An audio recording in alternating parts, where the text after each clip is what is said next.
కాంగ్రెస్ మహిళా ఎమ్మెల్సీ విజయశాంతికి డబ్బుల కోసం బెదిరింపులకు పాల్పడిన ఘటన రాష్ట్రంలో కలకలంగా మారింది.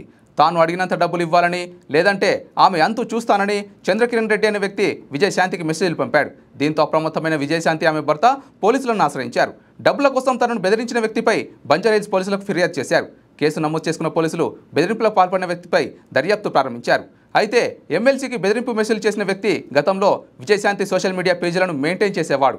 ఈ క్రమంలోనే అతనికి పెద్ద మొత్తంలో డబ్బులు చెల్లించారు. కాగా ఇటీవల ఆమె బీజేపీ నుంచి కాంగ్రెస్ పార్టీలో చేరిన తర్వాత అన్ని పక్కకు పెట్టారు. దీంతో నిందితుడు తనకు ఇంకా డబ్బులు ఇవ్వాలని లేదంటే అంతు చూస్తానంటూ బెదిరింపులకు పాల్పడినట్టు తెలుస్తోంది. కాంగ్రెస్ ఎమ్మెల్సీ విజయశాంతి బెదిరింపుల ఘటన ఇప్పుడు రాష్ట్రంలో కలకలం రేపుతోంది.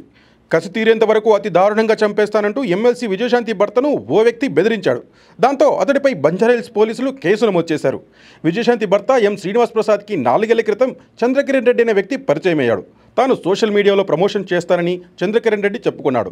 పనితీరు చూశాక కాంట్రాక్ట్ ఇస్తామని చంద్రకిరణ్కు శ్రీనివాస్ ప్రసాద్ చెప్పాడు. కొద్ది రోజుల తర్వాత అనుకున్న స్థాయిలో ఫలితాలు రాకపోవడంతో అతడితో ఎలాంటి ఒప్పందం చేసుకోకుండా పంపించి వేశారు. కానీ చంద్రకిరణ్ మాత్రం తాను విజయశాంతి కోసం సోషల్ మీడియాలో పనిచేస్తున్నానని చెప్పుకుంటూ పలువురు రాజకీయ ప్రముఖుల వద్ద కాంట్రాక్టులు కుదుర్చుకున్నాడు. ఈ క్రమంలోనే కొద్ది రోజుల క్రితం తనకు డబ్బులను ఎప్పుడు చెల్లిస్తారంటూ శ్రీనివాస్ ప్రసాద్కు చంద్రకిరణ్ రెడ్డి మెసేజ్ చేశాడు.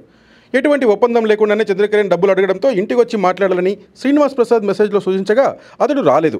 ఇటీవల నాకు డబ్బులు ఇవ్వకపోతే మీ బతుకులు రోడ్డుకి ఇడుస్తా, కసి తీరే వరకు అతి దారుణంగా చంపుతాను అంటూ చంద్రకిరణ్ రెడ్డి మెసేజ్ ద్వారా బెదిరించాడు. దాంతో శ్రీనివాస్ ప్రసాద్ బంజారాహిల్స్ పోలీసులకు ఫిర్యాదు చేశారు. లేటెస్ట్ న్యూస్ తెలుగు మరియు ఇంగ్లీష్ అప్డేట్స్ కోసం ఇప్పుడే క్యూన్యూస్ అఫీషియల్ యాప్ని ప్లే స్టోర్ నుండి డౌన్లోడ్ చేసుకోండి. సరికొత్త సమాచారాల కోసం క్యూన్యూస్ వెబ్సైట్ని ఫాలో అవ్వండి. ఛానల్లో ప్రాంతీయ, జాతీయ, అంతర్జాతీయ వార్తలు వీక్షించండి. లైక్ చేయండి.